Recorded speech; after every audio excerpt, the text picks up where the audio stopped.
How do you do, everyone? I'm Rick Barlow with Bellwether League Foundation, and I'd like to welcome you to this video. I'm here with just a few members of our nominating committee, and I'd like to introduce them right now. First, we have Barbara Strain, chairman of the board of Bellwether League Foundation and a member of our Bellwether class of 2021. Jake Grunwald, an advisory council member and a member of Bellwether class of 2021, and John Strong, an advisory council member and perhaps the veteran of the group as a member of the Bellwether class of 2011. All four of us are just part of the nominating committee that receives your nominations for Bellwether honoree, AMER honoree, and future famers.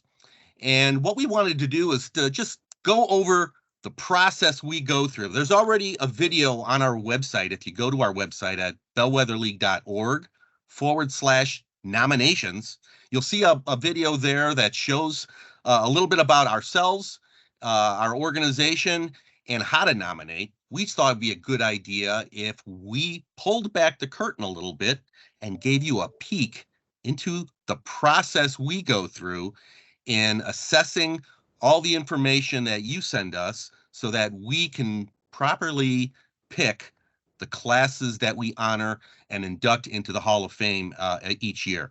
So I thought I'd go around the room and just ask a couple of questions, and we can share some impressions of what we do and why it's so important to us. So let me start out with this one, and this is for everybody. What motivated each of you to participate in the nominating committee, and what does participating in the committee and in this process of honoring people, what does that mean to you? Well, I'll go first. Thanks, Rick, for the introduction.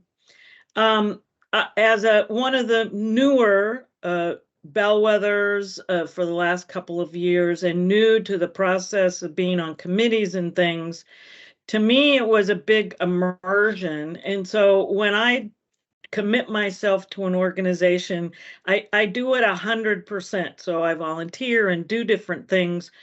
But it was so rewarding to have gotten that phone call myself when I was awarded that I wanted to be part of the process going forward and to give back to the organization.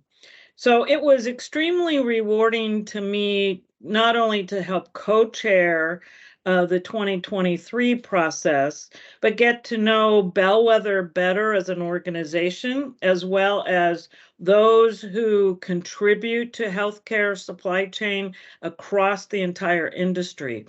So it was very, very rewarding to me. I'll be happy to go next. I think it's really important to recognize excellence in the healthcare supply chain, particularly new ideas.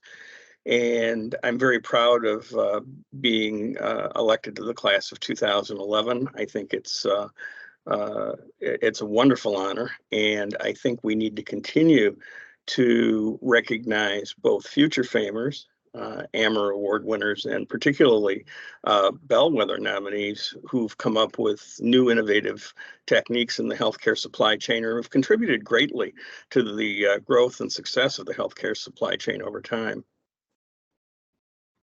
And I'll go, of course, last, but what I wanted to add to what Barbara and John have already said, the Bellwether League Foundation identifies and honors men and women who've demonstrated significant leadership, influence, and above all, contributions to the healthcare supply chain. So having become a Bellwether honoree myself, there was this sort of, I'll call it a tug, I need to give back. And so the opportunity to serve the organization and then also recognize colleagues across our industry and have an opportunity to be able to say they are deserving of that Bellwether League. It really meant a lot to be able to then say, yes, I'll do this, I'll help, I'll be part of the process. What I appreciate about Bellwether League is that in addition to recognizing excellence and leadership in the industry, I've also, since the inception of the organization, considered Bellwether League to be the unofficial official historian of the industry. And one of the nice things about the process is that, you may recognize a lot of the marquee names in the industry, or there may be new names in the industry that you are just learning about. The great thing is to learn all their backstories and get some insights into the contributions that they have uh, given to the industry. You may not have known about it. One of the things that folks have always told me, and this always gets me going, because it just fuels the process when they say, I didn't know that. I love that, because that's what we're trying to do. We're trying to share what people have done for the industry for years and years and years, and going way back. And I think it's important to contribute that to the fabric of what we do. And so that's why I'm so thankful for this organization. And I'm so thankful for all of you to participate in that process. Let's go into the next question, and that is, how challenging and detailed is the process of assessing all these nominations that come in? What's involved in the decision-making process, not only overall for what we all go through and the larger committee, but also individually? Maybe we'll save the individual for next, but talk about the process of how involved it is, how detailed it is. Well, as Barbara, sorry, Jake, go ahead. No, go ahead, John. I was just saying, I'll start out first this time to give Barbara a break, but go ahead, John. I think, as Barbara said earlier, she gives 100% to this organization, like she does all of the other organizations she's a member of, and I do the same. And I think the process by design is well structured. It's well organized, thanks to Barbara and Rick and others in the organization. And it gets to the real details of a person's background. And what we're looking for is meaningful ideas, real excellence, and as Jake said, leadership, and demonstrated leadership within the supply chain. And I'd add to what John just commented. I think one of the most important things about the process is it looks for facts.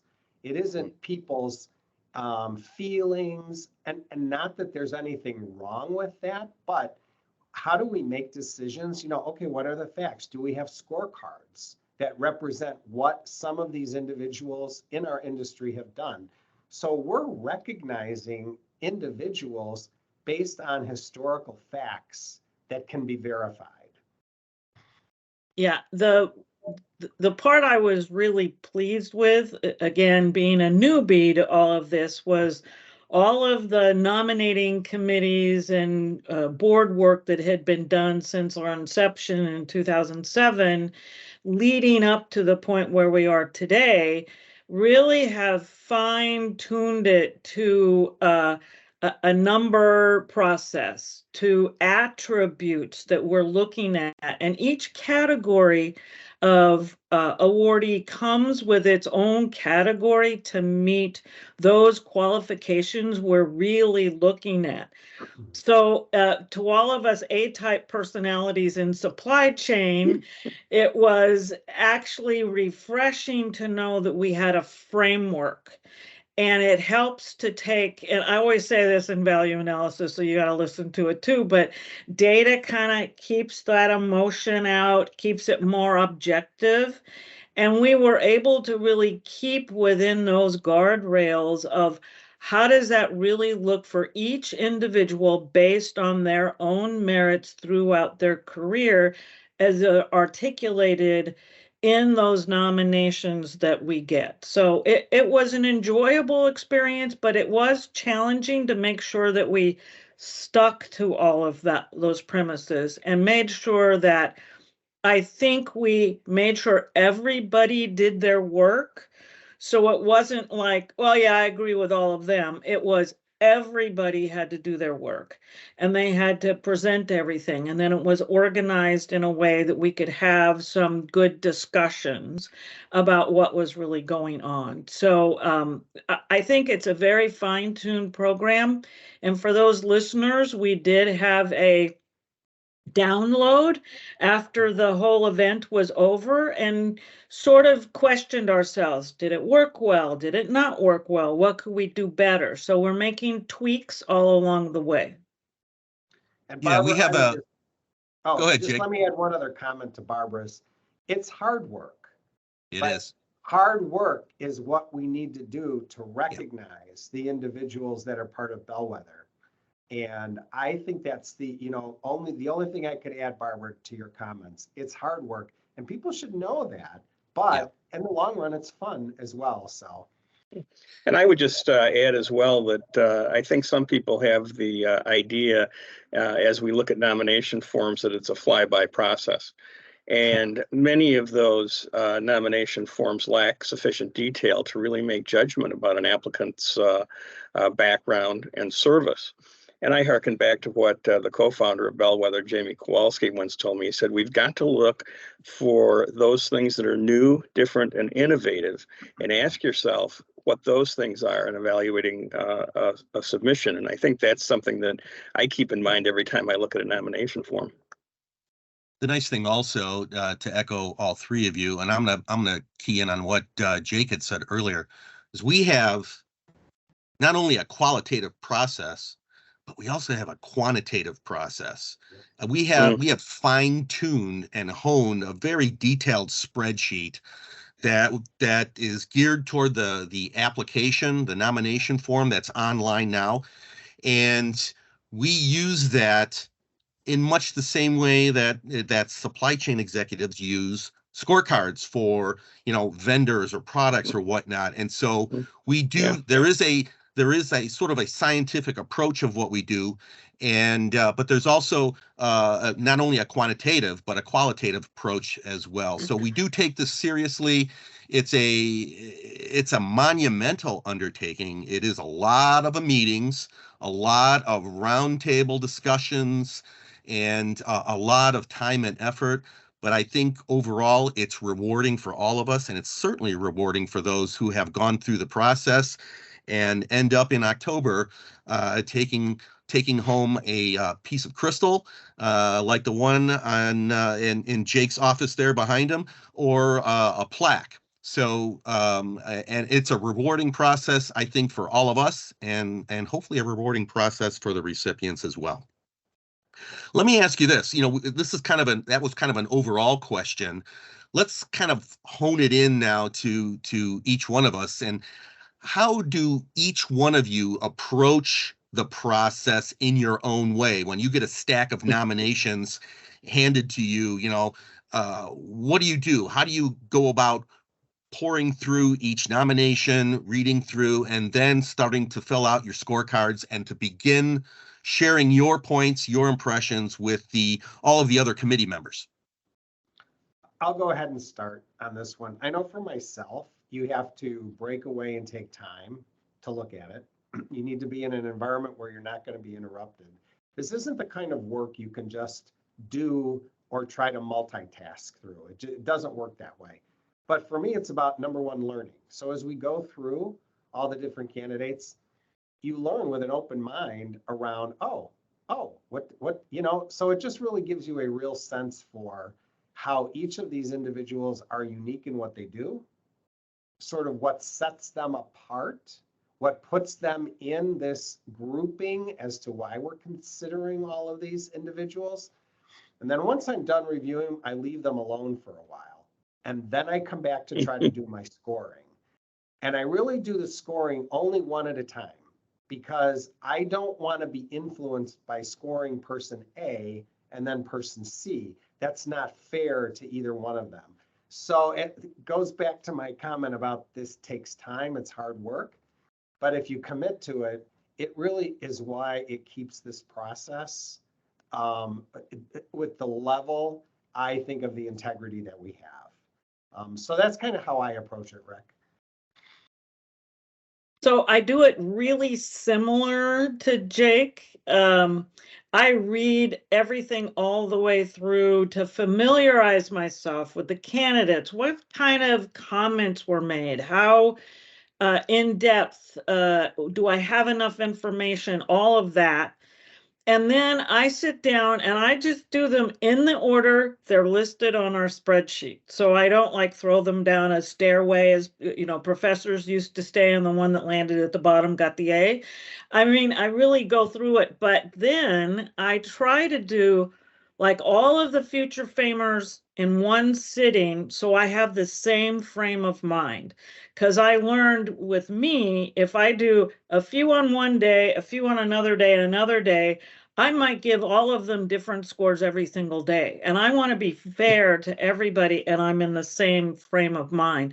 But it's really having to dig through those nomination forms to sort of figure out, does this belong in this category or that category? Because it's not really clear. So that's why we have to really work at reviewing and reading and understanding. And if we need to, I've also reached out to whoever they've recommended that might know more about the candidate and asked them some questions or clarifying things as well.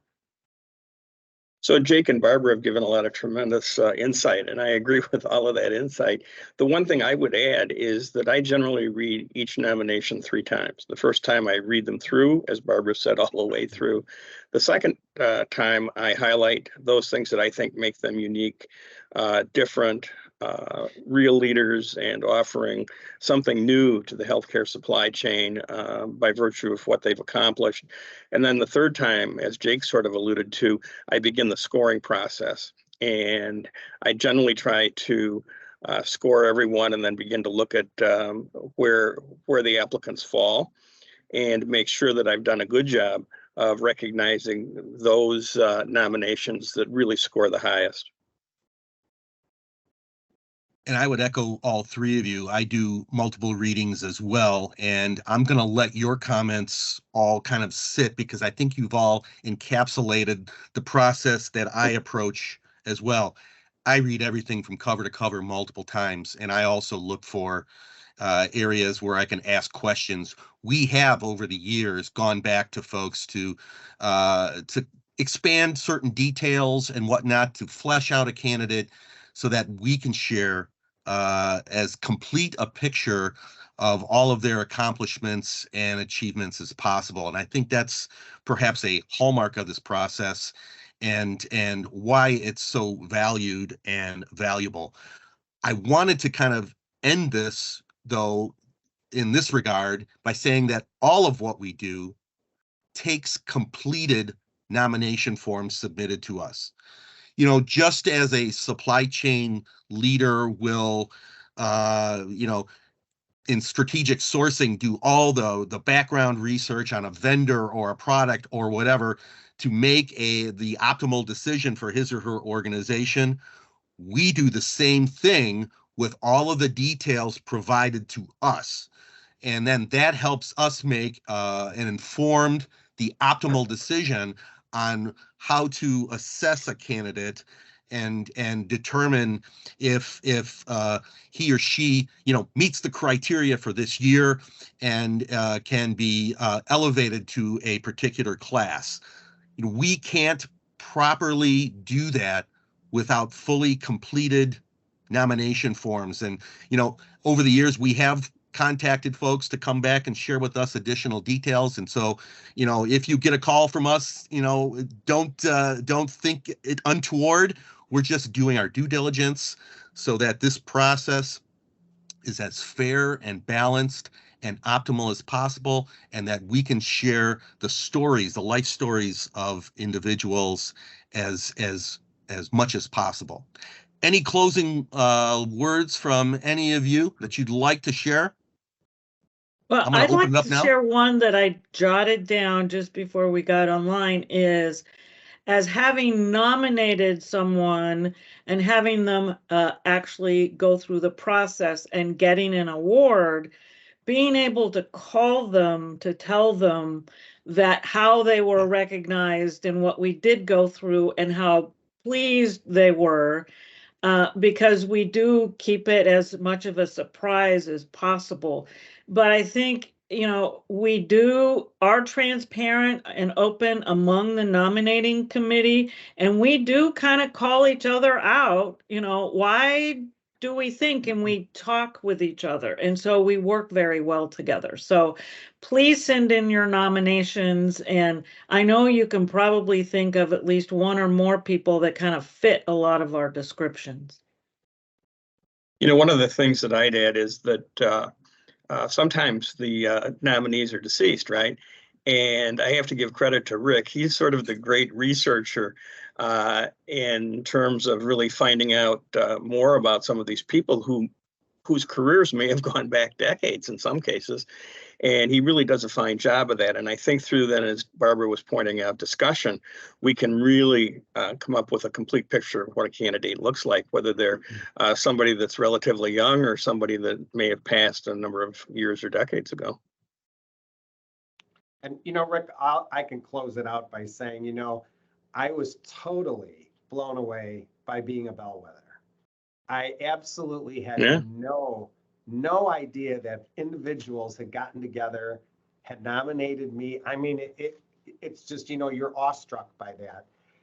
Recognition means taking time to think about that, and it's hard work. And again, I would encourage anybody, stop and think about who could be recognized. And while it is work, it's really not as much as what your mind might tell you it is. And in the end, it's such a rewarding experience. And even to Barbara's point, I nominated an individual last year who was given a bellwether. And the reaction from that person when I called, you're rewarded both ways. And so it's a very rewarding and a wonderful experience. One that, so I'd encourage, think about it, do it, follow up, because it really is a great experience. Well, I would just close out by saying that Jake is a very good nomination writer. And the reason he is because he sticks to the facts. He talks about leadership. He highlights the person's achievements. And in some cases, that's not always the case in the nominations we see. And so if you highlight things like that, your chances for your nominee increase, I think, exponentially. Yeah, I agree. And you know what? Those calls, whether it's to the individual recipient or to the relatives of a deceased recipient, are truly magical. I mean, it's the one thing. It's part of what comes back to you as a give back. So yeah, I want to thank all of you for sharing some of your thoughts during this video. I want to encourage those watching the video that the nomination forms for Bellwether honoree, future famer, and AMER honoree are on the bellwetherleague.org website. Go to the nominations page and you can download those forms right now and get going on it. The deadline to submit your nominations is Groundhog Day, February 2nd. That may not seem so close, but really it's not too far away either. So please, you may know somebody who deserves to be in the Hall of Fame. By all means, go to the website, check us out, download the forms, nominate them. We would love to read about them, to learn about them, and potentially honor them as well. Thank you all, and enjoy the rest of your day.